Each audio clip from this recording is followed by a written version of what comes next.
This fur coat, made of brown mink, was owned by the daughter of James and Elizabeth Forbes, the former owners of Forbes Landing, situated on Lower Campbell Lake.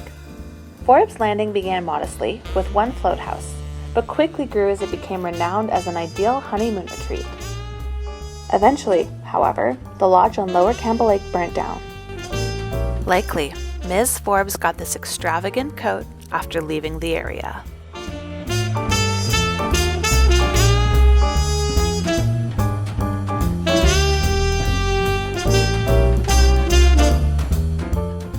As we can see from the photos, women were often expected to wear dresses during most times in their life, even when they were hiking a mountain or canning fish. This dress dates likely back to the 1930s or 40s, and while attitudes about women's clothing were changing to fit their more demanding and modern lives, for more traditional women, dresses were still the norm.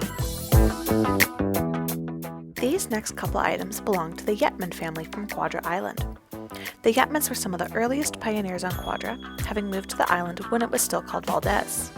While these clothing items have it seemed that they lived lives of luxury, their days were quite grueling and difficult.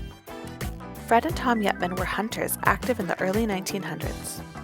Fred Yetman disappeared in a hunting accident in 1903, leaving their eldest son, Tom, to become the man of the house, as his mother, Emma Yetman, then had 7 children to look after.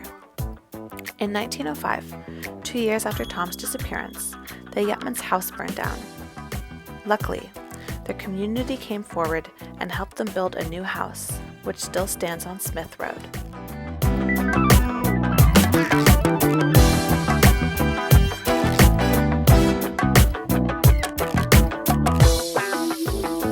While there was a time when women were expected to wear dresses as their cannery uniform, this cannery uniform is a jumpsuit with pants on the bottom, perhaps demonstrating the changing attitudes in women's wear. This display smock was worn when the BC Packers owned the Quathiaski Cannery between 1938 and 1941.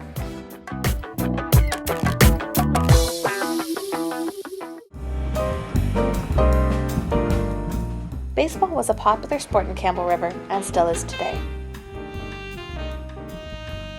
The name on the back of this uniform was a local company, Edgar So and Sons Home Oil.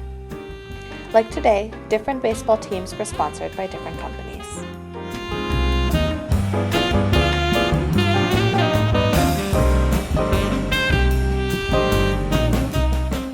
Cowichan sweaters have become a Canadian icon, gaining fame and popularity in the 1950s for their intricate designs, their comfort, and their waterproof exterior.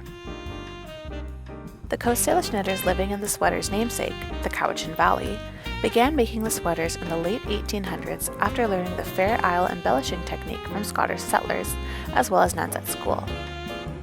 Learning these techniques came in tandem with the arrival of sheep farming to Vancouver Island in the 1850s. And while the technique used to produce sweaters was relatively new, weaving and blanket making had been a part of Coast Salish life since the beginning of time. These sweaters were quite popular among fishermen because the lanolin in the wool created a waterproof exterior. Even so, if the wool did get soaked, it became warmer as it got wetter.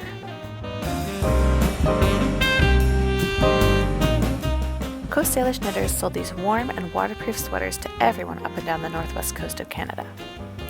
This one was owned by Doreen Wickman of Quadra Island and was possibly bought at Cape Mudge. This children's Cowichan style sweater was made in the 1950s for one of Wickman's family members. During this time, the Cowichan sweater designs were increasing in popularity, which led to an increase of imitation sweaters. This famous Cowichan was owned by Dolly Pidcock, bought at Cape Mudge. Dolly Pidcock lived in comfort and in style compared to other early pioneers on the island. The Pidcock family had made most of their money from Alice Pidcock's investments and inheritance, so they were in the position to purchase these sweaters, which would become extremely sought after later in the 1950s. These green knitted long underwear were knitted by Anna McPherson from Coatman, Scotland for Jimmy McPherson. Anna knit everything, from socks to underwear to outerwear.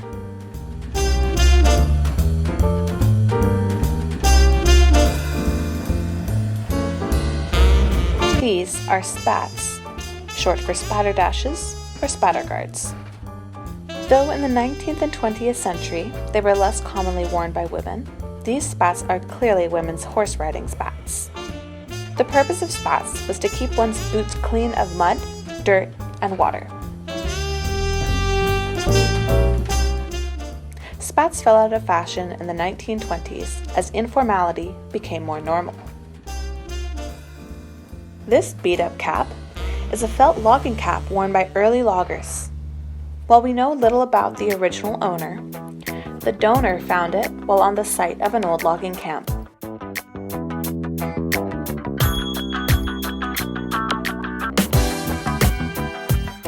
This dashing royal Stetson brimmed hat belonged to Dr. Hall, who came to Campbell River in 1935 and died in 1970.